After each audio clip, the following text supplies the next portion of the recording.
ప్రభాస్ అభిమానులు ఎంతగానో ఎదురు చూస్తున్న మోస్ట్ అవైటెడ్ మూవీ కలిగి 2829 AD.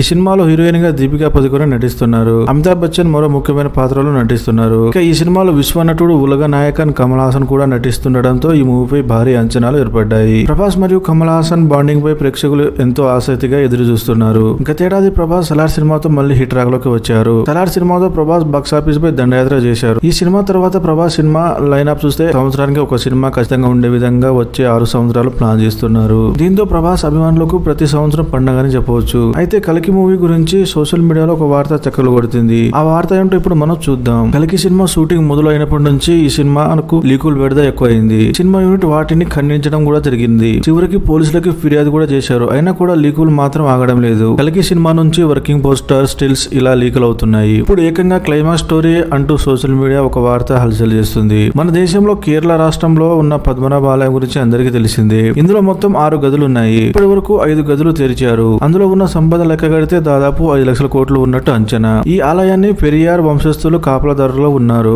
అయితే 6వ గది తెరవడానికి పూజారులు అనుమతి ఇవ్వలేదు. ఈ 6వ గదిని నాగపాముతో అష్టదిగ్బంధనం చేశారు. దీంతో పూజారులు ఈ గదిని తెరవడానికి ఎట్టి పరిస్థితిలో ఒప్పుకోమని చెప్పారు. ఒకవేళ మా మాట కాదని తెరిస్తే తర్వాత జరిగే పరిణామాలు మాత్రం మామూలుగా ఉండదని చెప్పారు. దీంతో ఆ గదిని ఇప్పటి వరకు తెరవలేదు. ఇదే పాయింట్ మీద కల్కి క్లైమాక్స్ డిజైన్ చేసినట్టు సమాచారం. పద్మనాభ స్వామి ఆలయంలో 6వ గదిని తెరిచి ఆ తర్వాత ఏం జరిగిందో కల్కి సినిమాలో చూపెట్టినట్టు తెలుస్తుంది. ఇక్కడ తప్పు జరిగిన భగవంతుడు కల్కి అవతారంలో వచ్చి తప్పు చేసిన వారిని శిక్షిస్తారు. ప్రభాస్ ఈ సినిమాలో భైరవ అనే పాత్రలో నటిస్తున్నారు. ఈ వార్త కనుక నిజమైతే బాక్సాఫీస్ బద్దలవడం ఖాయంగా కనిపిస్తుంది. ఈ సినిమా 2 పార్ట్లకు రానుంది. మొదటి భాగం మే 30న ప్రపంచవ్యాప్తంగా విడుదల చేసేందుకు సన్నాహాలు చేస్తున్నారు. రెండవ భాగం అయితే వచ్చే ఏడాది చివరిలో విడుదలవుతుంది. ఈ వార్తలో నిజం ఎంత ఉందో తెలియాలంటే ఈ సినిమా విడుదలయ్యే వరకు ఎదురు